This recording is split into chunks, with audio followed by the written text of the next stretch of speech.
Hi అండి, నమస్తే. Welcome to అమ్మ ఇంటి రుచులు. నేను మీ లక్ష్మి. ఈరోజు మీకు పొడి పొడిగా సేమియా ఉప్మాని జీడిపప్పుతో వేసి చూపిస్తున్నానండి. ఇది అందరికీ తెలిసిన రెసిపీయే. బిగినర్స్ కూడా ఈజీగా చేసుకునేలాగా నేను చూపిస్తున్నాను. దీని తయారీ ప్రాసెస్ చూద్దాం. దీనికోసం ప్యాన్లో ముందుగా ఆయిల్ వేసుకుంటున్నాను. ఆయిల్ కొంచెం వేడయ్యాక ఇందులో ఒక ఎండుమిరపకాయ తుంపి వేశాను. తర్వాత ఒక టేబుల్ స్పూన్ శనగపప్పు,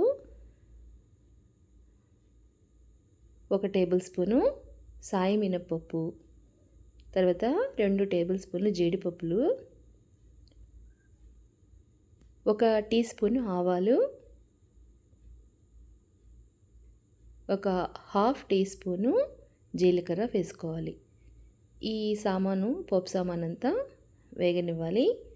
మీ దగ్గర ఉంటే కరివేపాకు కూడా ఈ టైంలో వేసుకోండి.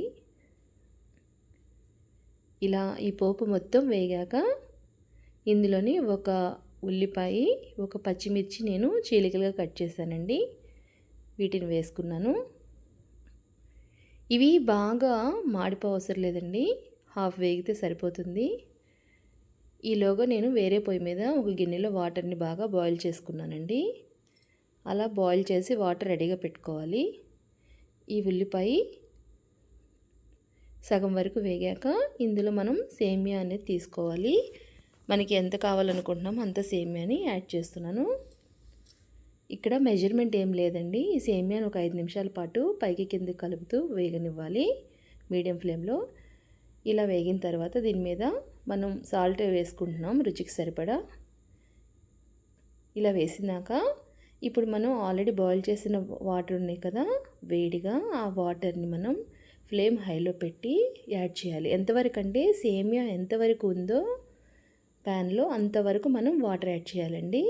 ఎక్కువ కూడా అవసరం లేదు, కరెక్ట్ ఈక్వల్గా వేయాలి. ఇలా వేసాక ఒకసారి మొత్తం గరిటెతో సాల్ట్ వేసాం కదా అది మిక్స్ అయ్యేలాగా కొంచెం అటు ఇటు కలుపుకోవాలి మొత్తం. ఇలా ఒకసారి మొత్తంగా కలుపుకున్న తర్వాత దీని మీద మూత పెట్టి ఫ్లేమ్ సిమ్లో పెట్టి ఒక 5 నిమిషాలు మగ్గించుకుంటే రెడీ అయిపోతుంది. ఎంతో టేస్టీగా పొడి పొడిగా సేమియా ఉప్మా వితౌట్ ఎనీ మెజర్మెంట్స్ ఎవరైనా చేసుకునేలాగా టేస్టీగా తయారైపోయిందండి. మీ అందరికీ మా ఛానల్ నచ్చినట్లయితే please like, share and subscribe to my channel. Thank you.